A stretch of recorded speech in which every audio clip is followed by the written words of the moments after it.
ஐயோ பாவம். வேலையில இந்த மாதிரி விபத்து நடக்கிறதுக்கு 90% காரணம் கவனக்குறைவுதாங்கிறது உனக்கு தெரியுமா?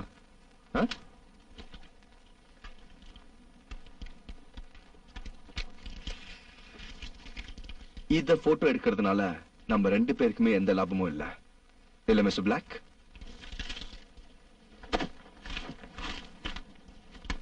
நான் இப்ப கதை எழுதணுமா வேண்டாமா டாக்டர் கேம்பல்? நான் ஒரு போட்டோ ஜெர்னலிஸ்ட். நான் எழுத போற கதைக்கு இந்த மாதிரி போட்டோக்கள் தான் ரொம்ப அவசியம். நான் பல தடவை உனக்கு சொன்ன மாதிரி இந்த கதை உனக்கு வேணும்னா நான் சொல்றது மட்டும்தான் நீ படம் பிடிக்கணும். இப்ப இதை டிஸ்போஸ் பண்றதுக்கு ஹெல்ப் பண்ண. Come on. இந்தாங்க மேடம். தேங்க்ஸ். வெல்கம்.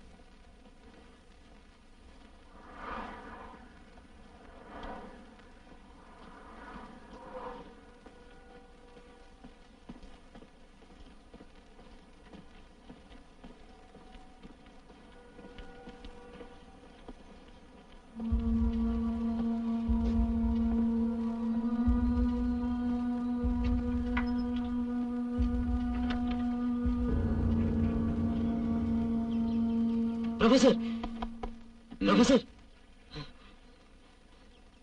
என்ன விஷயம்?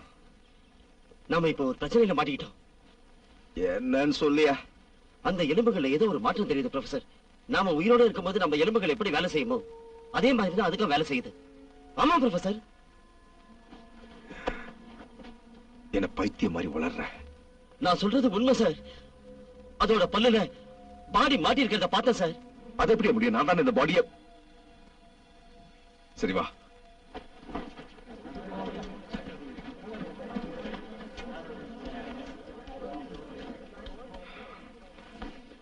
சொல்லுங்க ப்ரொஃபசர், இன்னும் எத்தனை பேரை சாகடிக்க போறீங்க? அறிவு கிட்ட திரும்ப பேசாத. மத்தவங்களுக்கு நடந்த மாதிரி இதுவும் ஒரு விபத்து தான். இதை தூக்கி போட்டு வேலையை பாருங்க.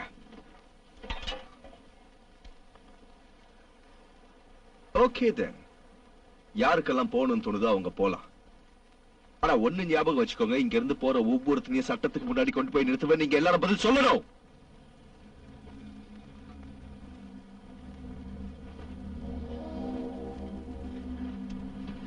ஆளு எப்படி இருக்கா?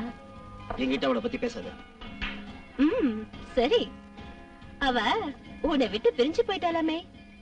இப்ப வேற யார் கூடயும் சுத்திட்டு இருக்கான்னு கேள்விப்பட்டேன். அவளை பத்தி பேசாதேன்னு சொன்னேன். போடா லூசு. ஹாய், என்ன வேணும்? 1 காஃபி சாண்ட்விச். உங்களை இதுக்கு முன்னாடி இங்க பார்த்ததே இல்லையே. ஆமா, என்ன பார்த்திருக்க முடியாது. என் பேர் ஹாலி.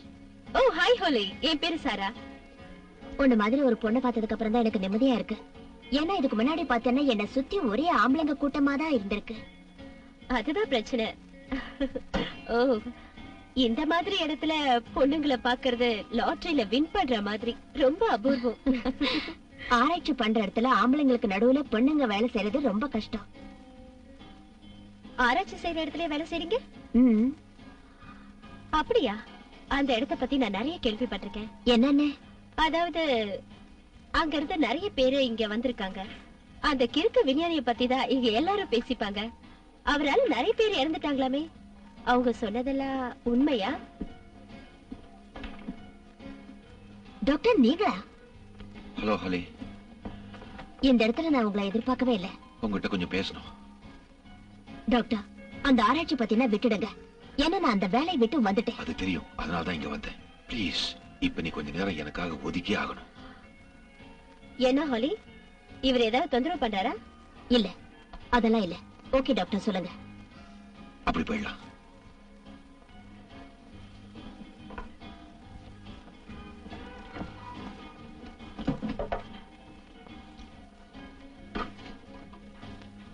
கேம்பல் என்ன பத்தி உங்ககிட்ட சொன்னது தப்பு.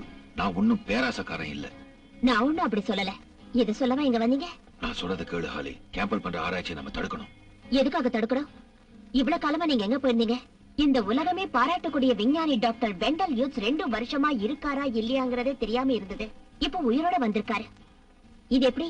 நான் உங்ககிட்ட சொல்ல போறதெல்லாம் அந்த கடவுள் சத்தியமா உண்மைதான். நான் சவுத் ஈஸ்ட் ஏஷியால ஆராய்ச்சி பண்ணிக்கிட்டு இருக்கும்போது ஒரு வயசானவரை சந்திச்சேன். அவர்தான் அந்த ஊருக்கே தலைவர். அவர் தான் அந்த புனித குகையில எழுதியிருந்ததுக்கு விளக்கம் சொன்னார். அது மட்டும் இல்ல ஹாலி, முக்கியமா அந்த புராண கதையை பத்தியும் எங்கிட்ட விவரமா சொன்னார். என்ன சொல்றீங்க? இரு, நான் இன்னும் சொல்ல ஆரம்பிக்கவே இல்லை.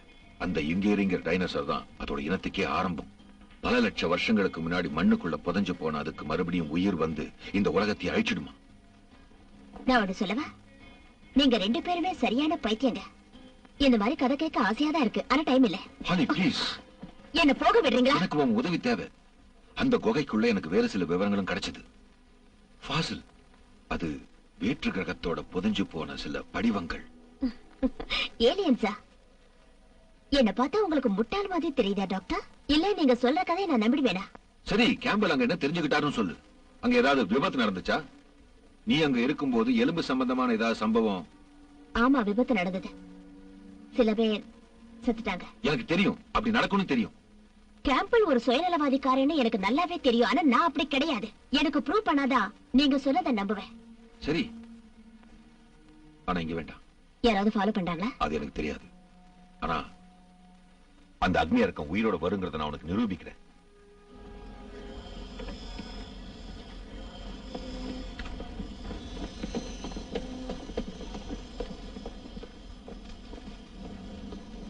ஹாய். ஹாய், எப்படி இருக்க ஜெனரல்? நல்லா இருக்கேன்.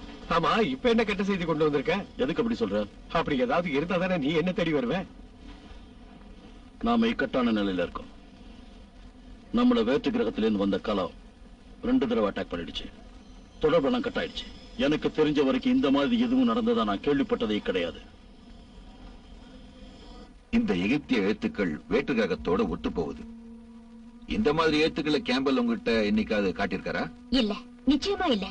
இதுவரைக்கும் நீங்க எந்த ஆதாரத்தையும் என்கிட்ட காட்டலையே. இந்த மேட்டர் பத்தி அன்னைக்கு நீங்க கேம்பலோட டிஸ்கஸ் பண்ணிட்டு இருக்கும் போதே நான் ஒண்ணு விடாத கேட்டுட்டேன். திரும்பவும் நீங்க அதே சொல்றீங்க. இப்ப ஆதாரத்தை காட்டுறேன்னு சொல்லிட்டு வேற ஏதோ சொல்றீங்க. ஆனா இது வித்தியாசமானது. நிச்சயமா இதெல்லாம் நடக்க போகுது. வானத்திலிருந்து ஒரு ஒளி அந்த எலும்பு மேல பட போகுது. மறுபடியும் அந்த அக்னி இறக்கம் உயிரோட வரப்போறான்னு தெளிவா எழுதி வச்சிருக்கு. சோ நீங்க சொல்றதெல்லாம் நிஜமா நடக்க போகுதுன்னு சொல்றீங்களா? ஆமா, கண்டிப்பா நடக்க போகுது. ஓகே டாக்டர், இவ்வளவு கன்ஃபார்மா சொல்ற நீங்க இந்த விஷயத்தை என்கிட்ட சொல்லாம போலீஸ் கிட்டயோ இல்ல அரசாங்கத்துக்கிட்டயோ சொல்லிருக்கலாமே. ஹாலி, நான் 2 வருஷமா அங்கதான் இருந்தேன். அதாவது அரசாங்கத்தோட விருந்தாளியா இருந்தேன். என்ன? ஆமா, ஒன்ன மாதிரி அவங்களும் நான் சொன்னதை நம்பல. அவங்க இந்த ஏலியன்ஸ பத்தி ஆராய்ச்சி பண்றதுலயே பிஸியா இருந்தாங்களே தவிர இந்த விஷயத்தை பத்தி அவங்க கொஞ்சம் கூட கவலைப்பட்டதாவே தெரியல. டாக்டர், நீங்க சொல்றத நம்புற மாதிரி இருந்தாலும் நான் நம்ப மாட்டேன். நம்ப வேண்டாம், இத படிச்சு பாரு. டிஎன்ஏ அனாலிசிஸ் நான் கார்பன். இது உயிர் வாழும் எந்த ஜீவனோடையும் ஒத்து போகல. மனுஷங்களோடதோ இல்ல மிருகத்தோடதோ இருக்க வாய்ப்பில்லை. மிருகத்தோடதோ இருக்க வாய்ப்பில்லையா? ஆனா இது எத்தனை வருஷங்களுக்கு முன்னாடி இருந்ததுன்னு தெரிஞ்சது. 220 இருந்து 250 லட்சம் வருஷத்துக்கு முன்னாடி வாழ்ந்தது. இப்ப அந்த அக்னி இறக்கம் வரப்போகுது. என்னால உணர முடியுது. அது கேம்பலுக்கு கிடைச்ச அந்த எலும்பு கூட தான் இருக்கும். அவனை தடுத்து நிறுத்தி ஆகணும் ஹாலி. நான் சொன்னது தப்புன்னா நான் ஒரு முட்டாள்ங்கிறத ஒத்துக்கிறேன். அதுவே சரியா இருந்தா அவனை நான் தடுத்து நிறுத்தியே தீருவேன். சண்டை போடாம செய்யுங்க. உங்க பேச்சில இருக்கிற ஆக்ரோஷம் செயலையே இருக்குமான்னு பயமா இருக்கு. கவலைப்படாத.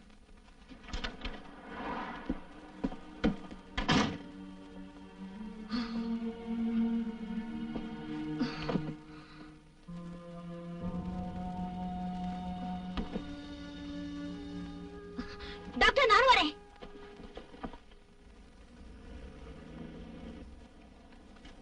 முட்டாள்தனமா இருக்கு. இந்த கிறுக்கு ப்ரொஃபசர் இவங்க எல்லாருக்கும் தலைவனா. இவர் பேசாம இதை விட்டுட்டு ஒரு மியூசியத்துக்கு போய் அங்க இருக்கிற எலும்புங்களை பார்த்து அங்க வரவங்களுக்கு கதை சொல்லலாம். பல லட்சம் வருஷங்களுக்கு முன்னாடி வாழ்ந்த விலங்கம். நம்புற மாதிரியா இருக்கு. எல்லாம் தலைவிதி. என்ன தனியா புலம்புறீங்க மிஸ்டர் பிளாக்? இன்னும் கொஞ்ச நேரத்துல நம்ம ஹீரோஸ் ஆயிடுவோம். இந்த மாதிரி ஒரு அற்புதமான கண்டுபிடிப்பை எழுதின முதல் நிருபர் நீங்களா தான் இருப்பீங்க. ப்ரொஃபசர், இந்த புகழும் பணமும் அடைய நாம நிறைய இழக்க வேண்டி இருக்குன்றத தெரிஞ்சுக்கிட்டேன். இழப்போம். ஒரு நம்ம இழந்தாதான் 9 விஷயத்தை அடைய முடியும்.